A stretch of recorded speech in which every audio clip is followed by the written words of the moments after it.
Bonjour, je m'appelle Tania Bauer, je suis infirmière en réanimation médicale au CHU de Strasbourg-Haute-Pierre et dans le cadre de la formation accélérée aux soins et techniques de réanimation, je vais vous parler des voies d'abord dans ce service.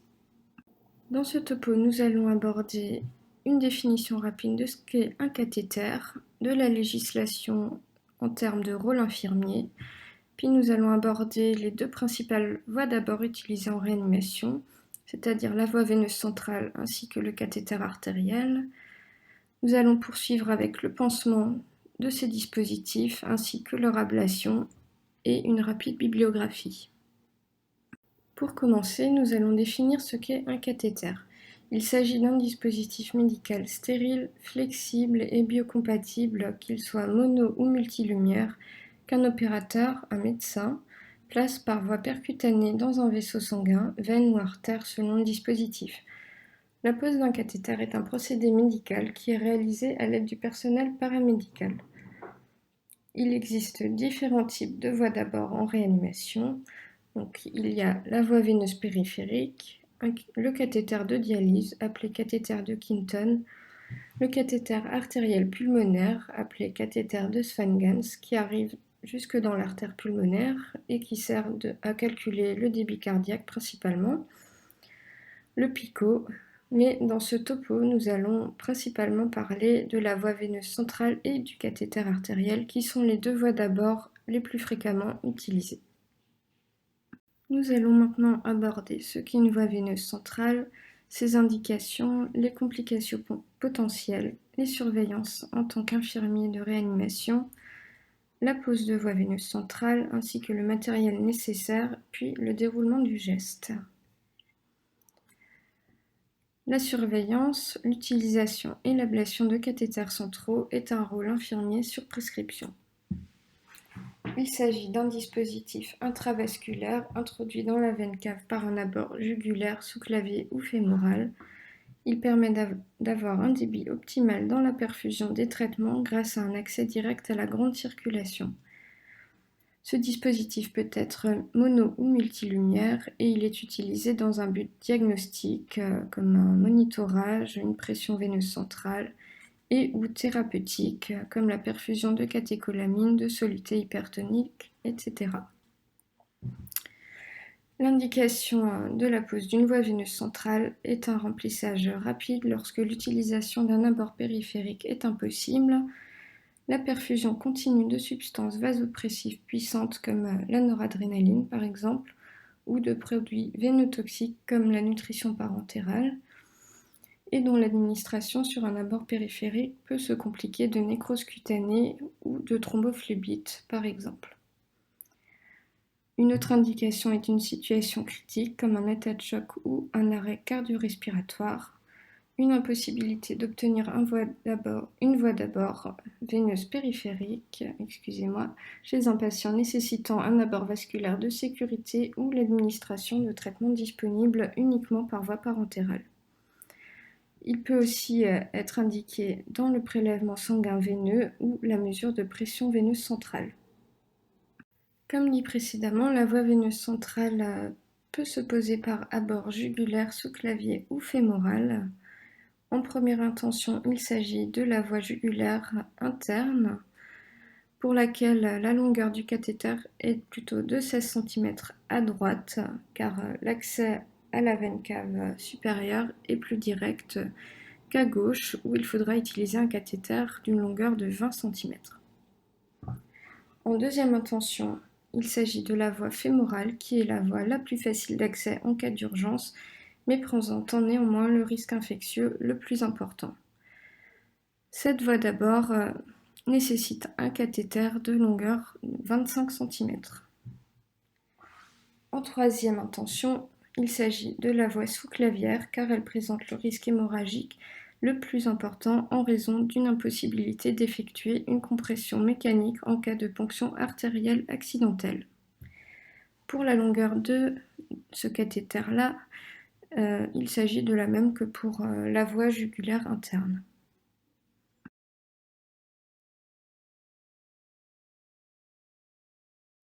Comme dit au début de ce topo, le cathéter veineux central est composé de plusieurs voies, 3 minimum en réanimation.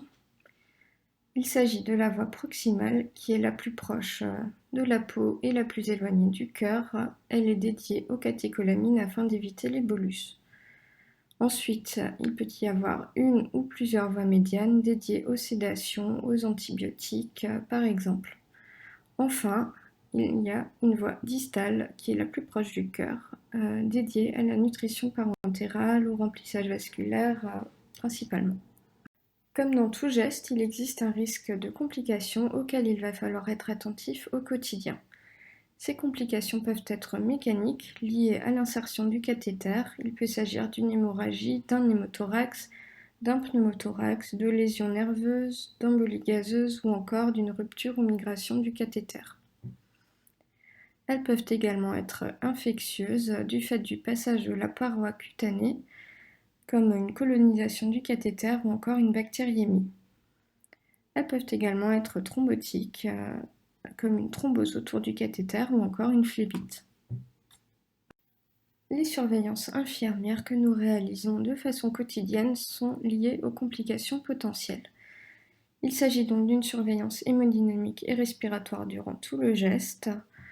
Il faut être également attentif aux plaintes du patient, dyspnée, douleur thoracique par exemple, au point de ponction au moins une fois par poste afin de repérer d'éventuels signes d'infection, rougeur, douleur, écoulement, à la distance d'insertion du cathéter grâce aux repères marqués sur ce dernier et au point de suture.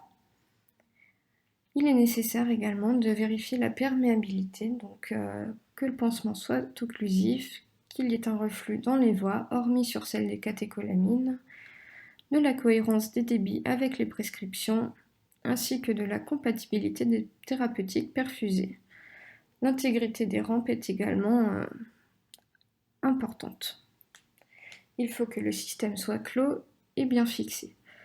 Toute manipulation du cathéter doit se faire de manière aseptique, donc c'est-à-dire une désinfection hygiénique des mains, puis une manipulation avec une compresse imbibée d'antiseptique. Nous allons maintenant parler de la pose de voie veineuse centrale. La mise en place d'une voie veineuse centrale est un geste invasif qui est réalisé dans des conditions d'asepsie chirurgicale. Elle peut être réalisée à l'aveugle selon des repères anatomiques ou alors sous guidage échographique. Concernant le matériel, toute personne présente en chambre devra être porteuse d'une charlotte et d'un masque. Il est nécessaire, puisqu'il s'agit de conditions d'asepsie chirurgicale, de limiter tout aller et venue et évidemment de ne pas ouvrir les poubelles présentes en chambre durant tout le déroulement du geste. L'opérateur devra, en plus du masque et de la charlotte, porter une blouse et des gants stériles. L'aide, qui en général est l'infirmière, portera une blouse non stérile et des gants non stériles. Le patient portera également une charlotte et un masque si celui-ci n'est pas intubé et selon sa tolérance. Il faudra également lui tourner la tête du côté opposé à la pose s'il s'agit d'une pose en jugulaire ou sous clavier. La zone de pose devra être dégagée et l'environnement de la chambre propre et rangé. Concernant le matériel nécessaire à la pose, il est détaillé dans la fiche technique sur les voies d'abord en réanimation qui est présent sur le site de l'ASFAR. Nous allons détailler ce matériel-là aussi dans ce topo. L'antisepsie cutanée sera faite à l'aide de Chloraprep dans le service où je travaille, qui remplace la désinfection en 5 temps. Si vous n'avez pas de Chloraprep, il sera nécessaire de réaliser une désinfection en 5 temps. Généralement, si le patient n'est pas sédaté, l'anesthésie locale est inévitable. Il faudra alors le matériel nécessaire à cette anesthésie qui vous sera demandé par le médecin. Pour la pose du cathéter, le matériel nécessaire est généralement médecin ou service dépendant. Je vais vous parler du matériel que nous utilisons dans le service où je travaille.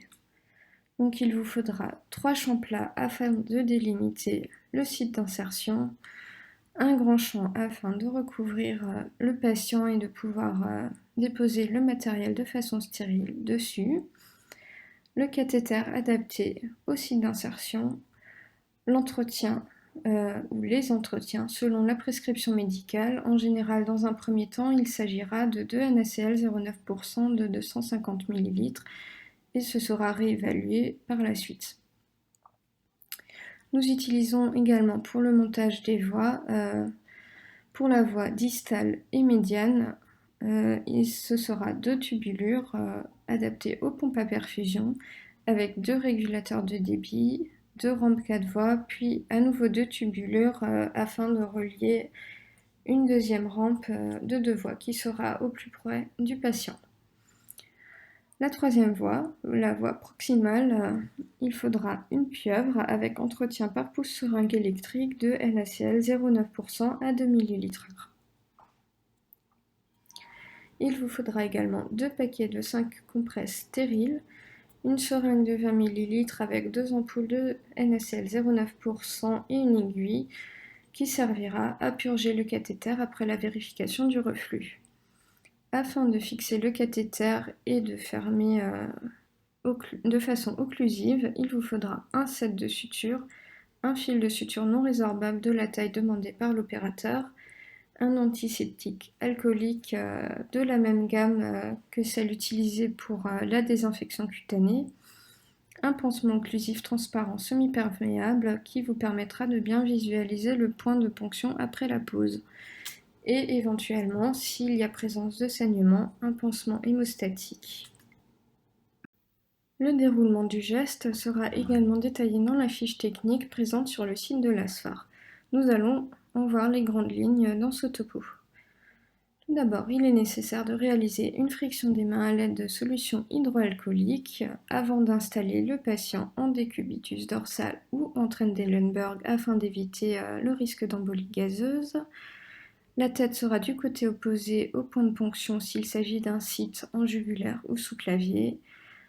Nous ferons également une dépilation large du site d'insertion à l'aide d'une tondeuse et non d'un rasoir car le rasage est proscrit.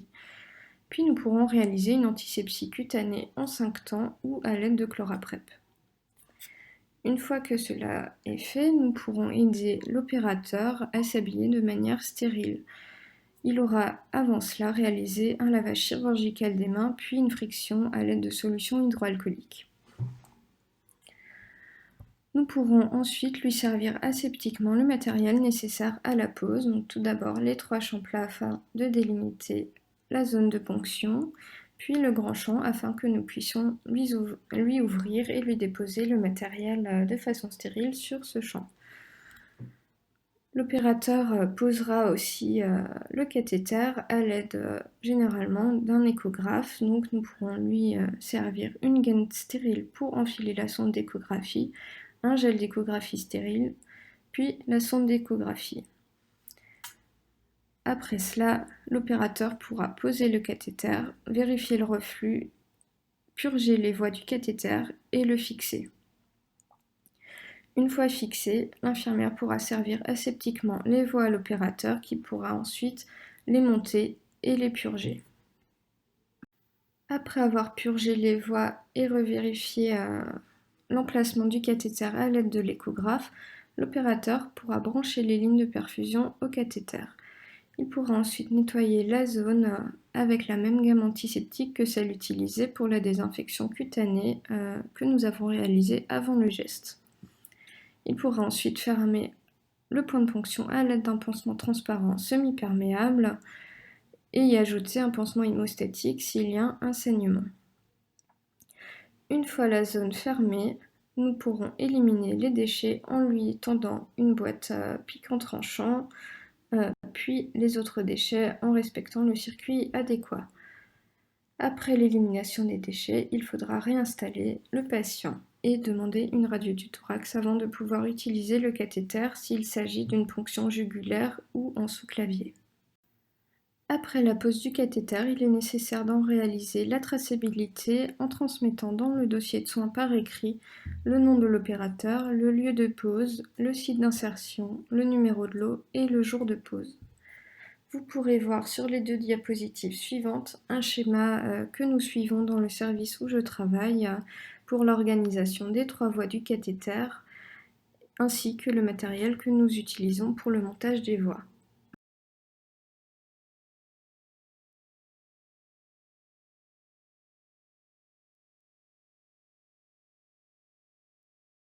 Nous allons maintenant aborder la deuxième voie la plus fréquemment utilisée en réanimation. Il s'agit du cathéter artériel. Le cathéter artériel est la première étape du monitorage invasif. Il permet un monitorage précis et continu de la pression artérielle. Il ne constitue en revanche absolument pas une voie d'administration thérapeutique, mais permet la réalisation de prélèvements sanguins artériels répétés. Le cathéter artériel est relié à une poche de contrepression de NaCl 0,9% qui est gonflée entre 200 et 300 mm de mercure. Il faudra vérifier ce gonflage régulièrement au cours du poste. Il est également relié à une tête de pression qui est placée sur le bras du patient au niveau de l'oreillette droite qui sert de référence de pression. Il faudra réaliser un zéro de référence à chaque déplacement du patient, comme par exemple un retour d'examen. Pour ce faire, il faudra placer le patient en décubitus dorsal avec la tête de pression au niveau de l'oreillette droite. Les indications du cathéter artériel en réanimation sont les patients instables sur le plan hémodynamique et ou recevant des catécholamines et les patients nécessitant des prélèvements sanguins itératifs. Concernant les sites d'insertion du cathéter, principalement ce sera fait en radial avec une longueur de cathéter de 4 à 8 cm ou en fémoral avec une longueur de cathéter de 15 à 20 cm. Les sites d'insertion axillaire et pédieux sont très rarement utilisés. Comme pour la pose de voie veineuse centrale, la pose d'un cathéter artériel expose à des risques et complications qui peuvent être une thrombose artérielle, une infection sur cathéter ou encore sa migration, une embolie gazeuse, une fistule artério-veineuse, un hématome au point de ponction ou encore une injection accidentelle dans le cathéter artériel. Pour éviter l'apparition de ce genre d'événements indésirables, il est nécessaire d'identifier clairement la ligne artérielle. Si l'injection survient et s'accompagne d'un tableau ischémique, il est nécessaire de demander l'avis d'un médecin. Le cathéter artériel nécessite des surveillances infirmières pluriquotidiennes. Celles-ci sont les suivantes. Le point de ponction, afin de repérer des signes d'infection. Il est nécessaire de vérifier que le pansement soit bien occlusif. De plus, une surveillance vasculaire du membre d'insertion du cathéter est importante. Il faut également installer le saturomètre du côté de l'artériocate. La dernière surveillance est celle de l'intégrité de la lune de purge. Toute fuite doit être absente et signalée. Le système doit être clos. Tout comme pour la manipulation de la voie veineuse centrale, la manipulation des sites de prélèvement s'effectue avec des compresses imbibées de chlorhexidine ou de polyvidone iodé et après lavage des mains conformément aux recommandations de prévention des infections nosocomiales.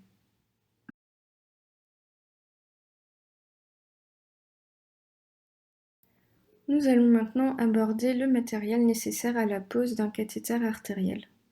Concernant l'habillage, il est le même que pour la pose d'une voie veineuse centrale. L'antisepsie cutanée se fera de la même façon que celle pour la pose d'une voie veineuse centrale.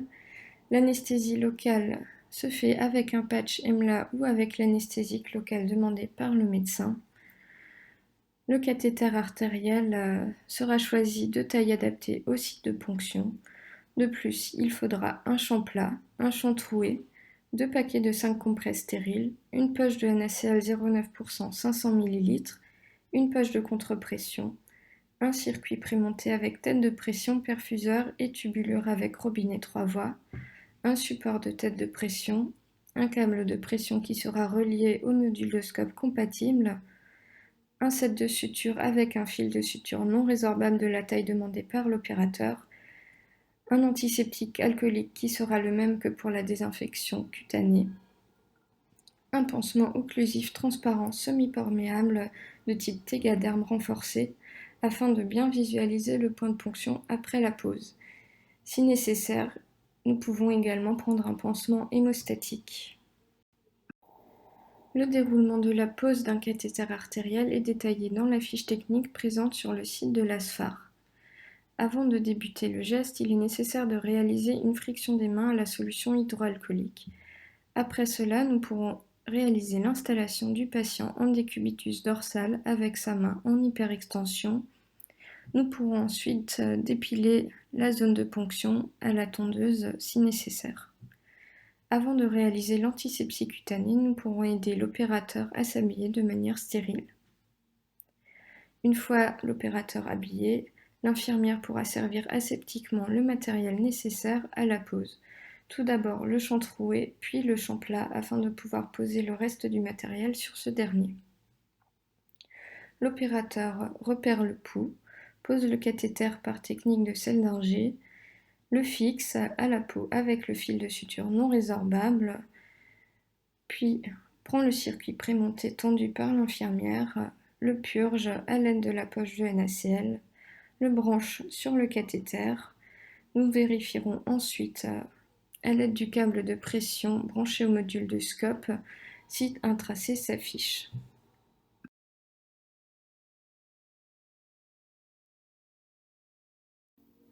Après vérification du tracé, nous pourrons étalonner le système en définissant le zéro de référence avec la tête de pression au niveau de l'oreillette droite.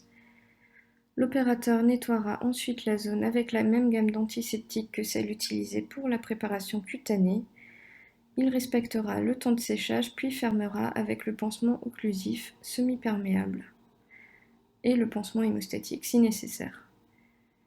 Après fermeture du point de ponction, nous pourrons éliminer les déchets, pic en tranchant en premier, puis les autres déchets en respectant le circuit adéquat. Une fois les déchets éliminés, nous pourrons réinstaller le patient. Les 4 diapositives qui suivent vous montrent les grandes étapes de la pose d'un cathéter artériel en photo.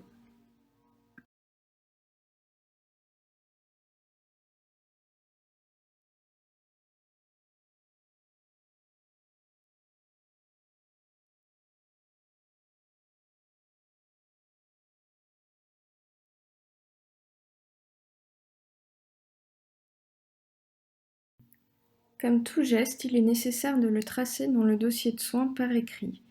Il faudra indiquer le nom de l'opérateur, le lieu de pose, le site d'insertion, le numéro de lot et le jour de pose. Nous allons maintenant pouvoir aborder le pansement de cathéter central et artériel qui s'effectue de la même façon. La réfection du pansement est un soin infirmier sur prescription médicale selon le décret de compétence.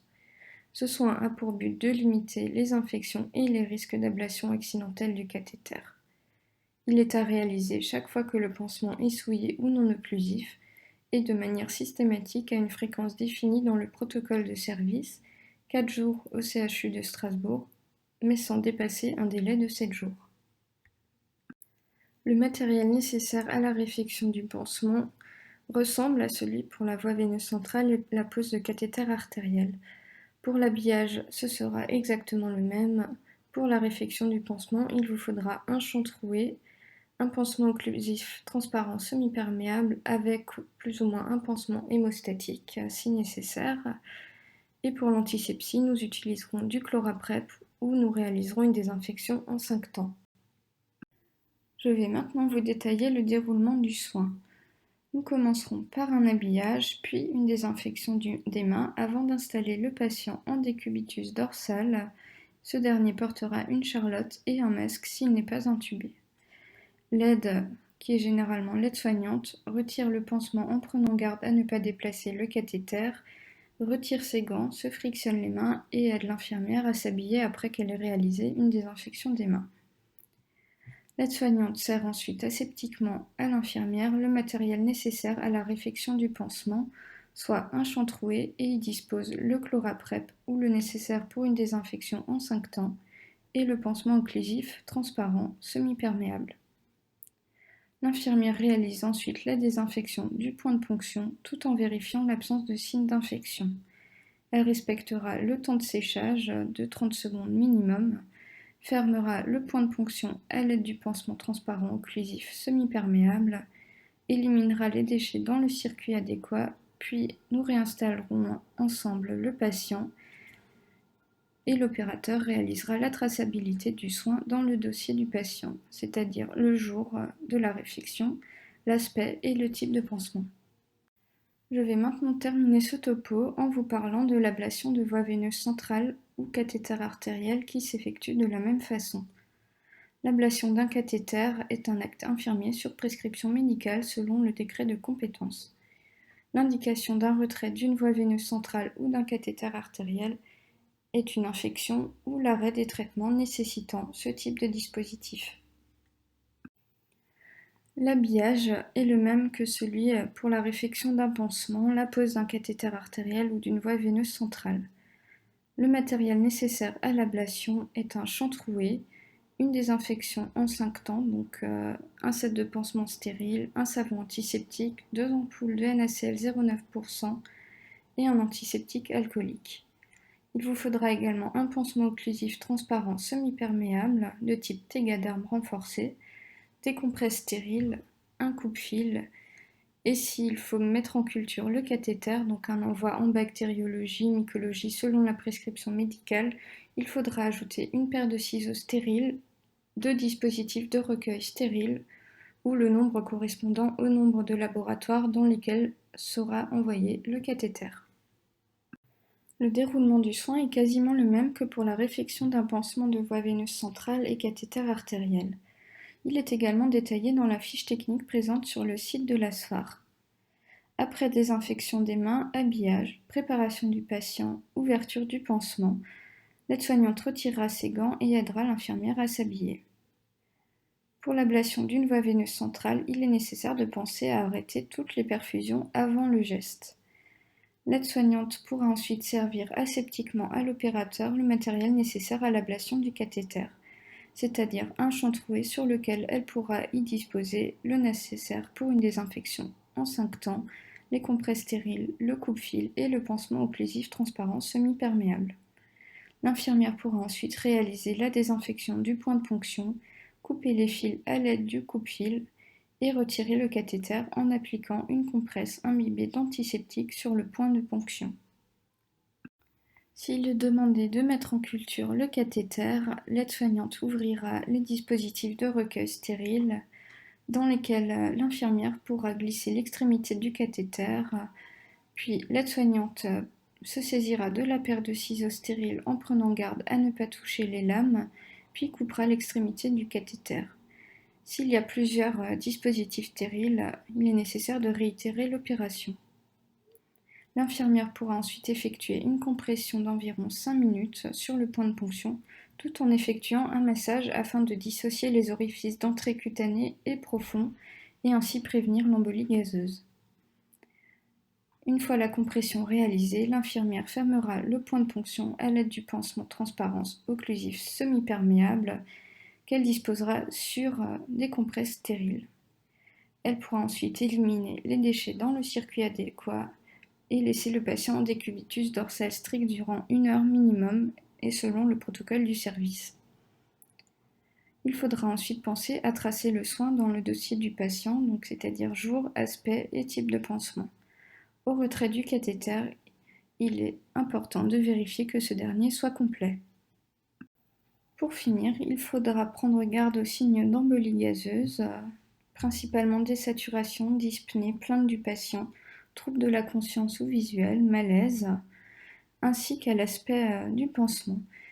Si présence d'un saignement, il sera nécessaire de réitérer la compression manuelle jusqu'à arrêt du saignement. Vous pourrez voir sur cette diapositive les sources dont je me suis servi pour réaliser ce topo.